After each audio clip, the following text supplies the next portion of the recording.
नवाब साहब ने फिर गोली चलाई।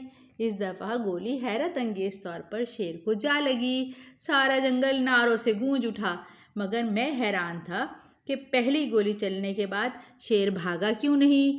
नीचे उतरकर देखा, सचमुच शेर मरा पड़ा था। इस कामयाबी पर हवेली में खूब जश्न मनाया गया। दोस्त अहबाब की खूब दावतें हुईं। काफ़ी दिन बाद हमें वापस जाने की इजाज़त मिली। रास्ते में मैंने पूछा, सोहराब बाबू ये सब क्या ड्रामा था? हंसकर बोले, मैंने सारा मंसूबा रात ही को बना लिया था। करीबी शहर चिड़ियाघर का इंचार्ज मेरा दोस्त है। उससे एक भुसभरा शेर और एक बूढ़ा शेर सस्ते दामों खरीद लिए। नवाब साहब के सब मुलाजिम मेरे एतमाद वाले हैं। झाड़ियों के पीछे छुपे मुलाजमों ने भुस भरा शेर झाड़ियों से आगे सरकाया और खुद पीछे हट गए।